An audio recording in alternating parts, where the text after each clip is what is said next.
Maurice Dimet, c'est, on va dire, la célébration de l'ADN mauricien. À savoir que cet ADN a été construit pas uniquement pendant les 50 dernières années, depuis l'indépendance, mais toute l'histoire de Maurice, c'est la construction d'un ADN qui se résume à du construire ensemble et du vivre ensemble.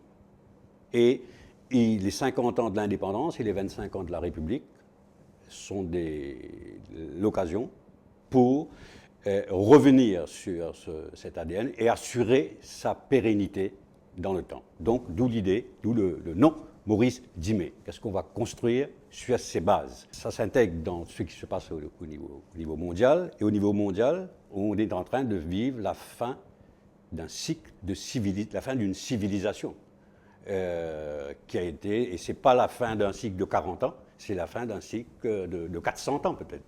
Le cycle industriel, on rentre dans l'immatériel, dans ce qu'on appelle le monde digital.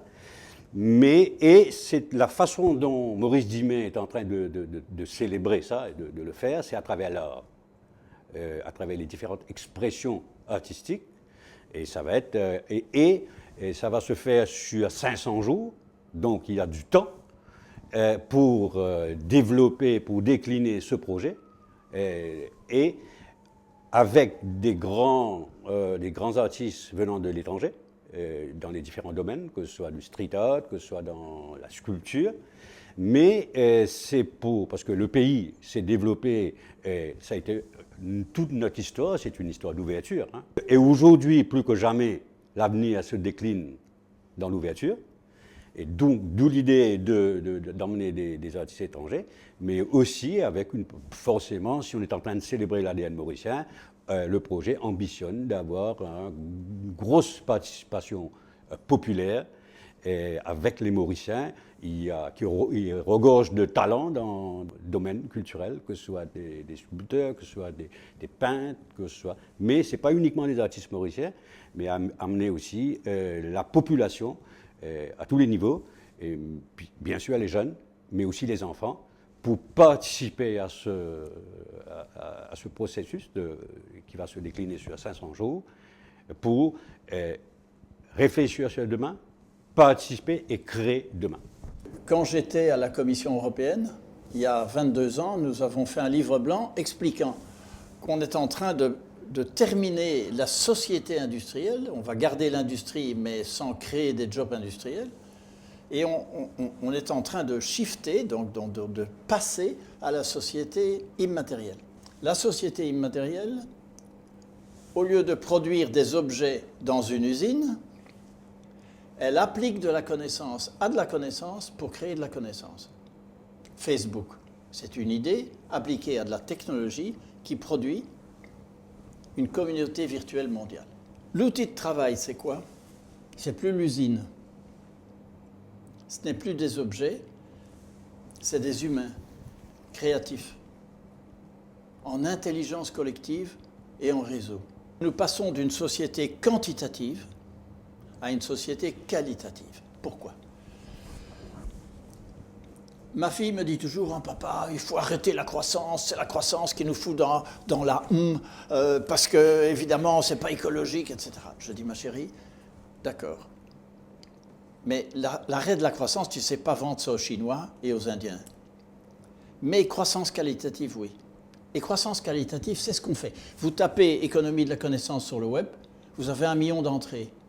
On s'en fout du million. On demande à M. Google de nous chercher les 4 meilleurs. On cherche la qualité.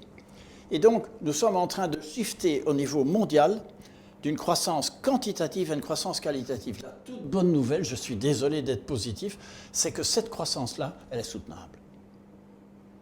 Donc, nous avons les outils pour aller vers un monde soutenable, les outils économiques. C'est ça qui nous manquait. Dans cette économie, on ne peut pas éviter ni l'éthique, ni la transparence. Knowledge is like oil, it leaks. Et donc, la transparence, on ne peut pas l'arrêter. Même la CIA, maintenant avec Wikileaks, même les bastions les plus secrets sont en train de couler. On ne peut pas arrêter la transparence, on ne peut pas arrêter l'éthique.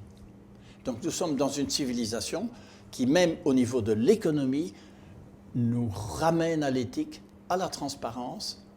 Et alors la dernière chose, c'est qu'on ne peut pas vendre la connaissance. On ne peut que la partager, évidemment. La connaissance que j'ai dans ma tête, je ne sais pas l'effacer. Je peux la partager avec vous. Je ne sais pas l'effacer. You cannot sell, trade. Le trade, c'est je vous donne la Volvo et vous me donnez l'argent. Mais je n'ai plus la Volvo, vous n'avez plus votre argent. Ici, nous sortons du trade, forever. Et nous allons dans le sharing, le partage. C'est nous, les vieux schnocks, qui ne comprennent pas, qui devons nous adapter, qui devons sortir de nos pyramides pour entrer dans cette nouvelle économie en réseau. On peut dire aussi que toutes les entreprises mauriciennes vont devoir passer à la croissance qualitative. Pourquoi? Vous êtes chef d'entreprise. Vous investissez sur un jeune, 5 jeunes que vous voulez acquérir, vous les formez. Et puis ils vous sautent dans la main parce qu'ils ont trouvé une entreprise ailleurs, en Australie, qui a des valeurs qui les intéressent plus. Les jeunes qui sont dans cette nouvelle logique, ils cherchent le sens et l'éthique. Vous ne pouvez pas arrêter ça. Vous ne croissez pas qualitativement, votre entreprise ne croît pas qualitativement, les jeunes vont partir. Dans les grandes mutations, il est fréquent que l'innovation vient de la périphérie. Vous êtes la périphérie de l'empire. Et donc c'est par la périphérie que peuvent advenir des choses sensationnelles. Vous êtes donc invité au sensationnel. Je suis persuadé que sur cette île, peut-être plus qu'ailleurs, il y a un pourcentage de créatifs culturels qui permet de faire la différence. Et peut-être que justement, Mauritius demain, toute cette... c'est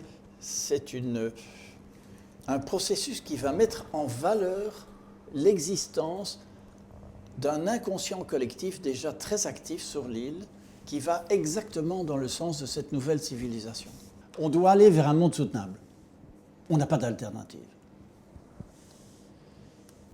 Et les valeurs de base de notre civilisation sont encore patriarcales. Le sacré est patriarcal. La bonne nouvelle, c'est qu'on est en train de sortir, depuis 5000 ans, nous sortons du patriarcat. Ça veut dire que le camion du patriarcat continue à écraser, torturer des millions de femmes tous les jours. Mais le moteur commence à avoir des ratés. Parce que si moi je vais à Antenne 2, et si je dis à Antenne 2, mais écoutez, on voit très bien, on sait très bien que les femmes sont inférieures aux hommes, je me fais sortir. Donc la justification théorique du patriarcat est en crise. 1. 2. La pilule a changé déjà la fécondité et maintenant la fécondation en laboratoire fait qu'une femme toute seule peut créer un enfant en achetant du sperme sur le web. Ça veut dire qu'il y a une séparation totale entre la procréation et la vie conjugale d'un couple. Ça veut dire que toutes les femmes deviennent des mutantes dans une époque post-patriarcale. Mais attends, ce sont des signaux faibles en dessous de la table, mais extrêmement puissants. Et donc, ça veut dire que chacun, dans le couple, nous sommes à 4. La partie masculine de moi, la partie féminine de moi, la partie féminine de ma femme et la partie masculine de ma femme.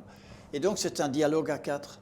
Et on se rend compte que chacun doit découvrir l'autre polarité de sa propre personnalité. C'est un autre monde.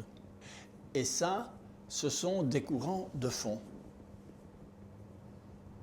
C'est pas par hasard qu'on met une femme présidente de Maurice. 2 réflexions. D'abord, je ne sais pas. Il y a beaucoup de choses qu'on ne sait pas en politique. La politique avance 3 pas en avant, 2 pas en arrière. Pourquoi? Parce que la mutation fait peur. La mutation fait peur aux politiciens et au public. Et donc, dès que vous avez une avancée, Il y a l'inconscient collectif qui recule. Ça, c'est une première chose. Deuxième chose, il y a un phénomène tout à fait intéressant qui se passe en Europe. C'est un comique, Beppe Grillo, auquel on a proposé de faire un parti. Il croyait avoir 1%, il a eu d'un coup 24% aux élections nationales. Et c'est le premier parti qui est basé sur cette nouvelle émergence d'une nouvelle mentalité qu'on appelle les créatifs culturels. Ça, c'est un phénomène vraiment nouveau. On ne sait pas si ce parti va pouvoir vraiment devenir un parti de gouvernance, mais ce qu'on voit en tout cas, c'est que les villes où ils ont la mairie, c'est une autre approche politique. Je ne sais pas. Je crois qu'il y a... Vous avez des ingrédients très intéressants par le fait que vous êtes une île. Vous avez créé un genre de mayonnaise de culture tout à fait intéressante qui est peut-être porteur d'avenir. Si on est en train de parler d'une transition du matériel à l'immatériel, la définition même du concret change. La définition du concret change. Parce qu'on est dans cette transition. Et quand on parle de concret, on pourrait dire il y aura ça qui va être fait, qui va être physique, que tout le monde va voir. Ce n'est pas ça l'esprit, la philosophie. Il faut que le concret épouse cette transition qui est en train de se passer, ce basculement du matériel à l'immatériel. Et donc, concrètement, ça veut dire, qu'est-ce que ça va être? Ça va être une célébration, et c'est du concret, dans ce monde qui est déchiré, dans ce monde où il y a du repli, dans ce monde où il y a de la haine, et le concret va être, justement, Maurice on le dit souvent, sans prétention, est un monde en miniature. Maurice peut devenir, et déjà, le prototype du monde de demain, de la nouvelle salle. Et dans ce sens-là, c'est très concret, parce qu'on a tous les ingrédients, on a une histoire, on a les ingrédients, on a fait, et on peut contribuer à faire cette nouvelle civilisation dont le monde a besoin. Parce que aujourd'hui, qu'est-ce qui se passe?